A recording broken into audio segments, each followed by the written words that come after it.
So we're going to take a look at, this is, you can see, this is the answer sheet to the previous assignment that you did. And we're going to use this to take a look at this equation, x squared plus 4x minus 1 equals 5. Okay. So the square root method is a great method because we can get all of the types of solutions. We can get rational solutions, we can get irrational solutions, we can get no solution.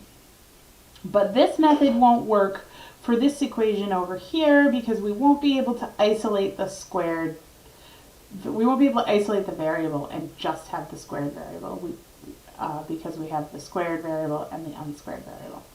So this method will not work, square root method will not work for this equation that we have. So factoring might work. So we set it equal to 0 and we get x squared plus 4x minus 6 equals 0.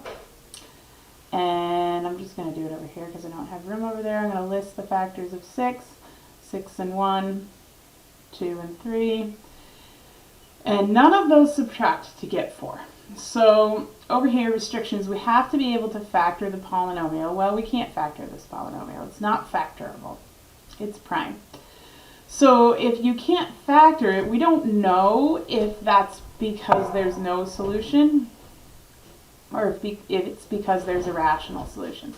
So not being able to factor it doesn't even help us hone in on, like, maybe there's no solution, we don't know. Maybe there's no solution, maybe there's an irrational solution. This gives us no more information. So we go down to perfect square method, which we can see works for all types of numbers. It works for rational numbers, it works for irrational numbers, and it will also tell us if you have no solution. But you have to have a perfect square trinomial. And this is not a perfect square trinomial. We have this 6 here. That is not a perfect square. So we can look up here at this guy and yes, the first term is a perfect square. The last term is negative, so it is not a perfect square. So we have this toolbox of 3 different methods, but we're missing something from our toolbox if there are still equations that can't be solved. This is like having a hammer and a screwdriver and a wrench, but no saw or something like that. So our toolbox is incomplete because in order to have a complete toolbox, we would need to be able to solve any quadratic equation that came our way. So I am going to ask you if you would, I can't tell if I'm paused or not paused. I'm not paused. Okay. I don't know why it's not scrolling for me anywhere. So, would you please square that for me? You can go ahead and pause and square. You should get x squared plus 2x plus 2x plus 4. So you get x squared plus 4x plus 4. And we have this lovely, beautiful, perfect square trinomial.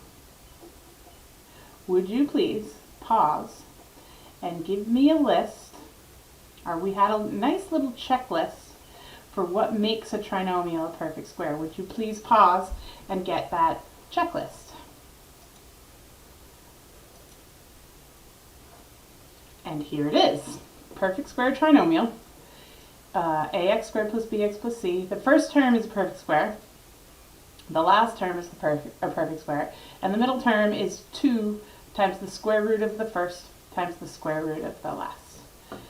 So, mathematicians, in their great intelligence, said, all right, we have this x squared plus 4x minus 1.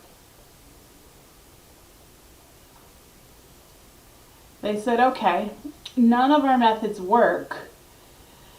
The perfect square trinomial method works for any type of solution, but you have to have a perfect square trinomial.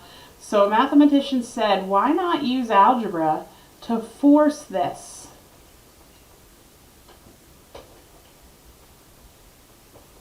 to be a perfect square?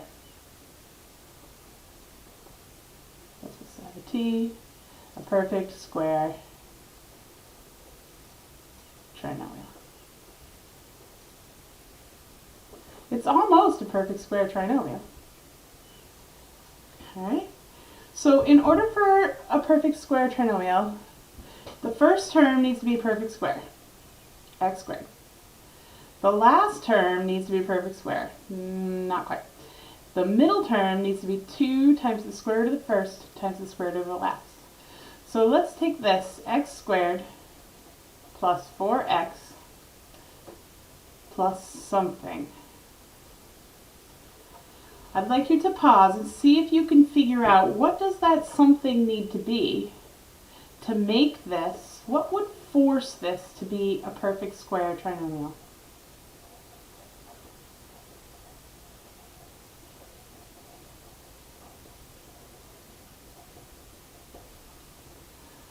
So the middle term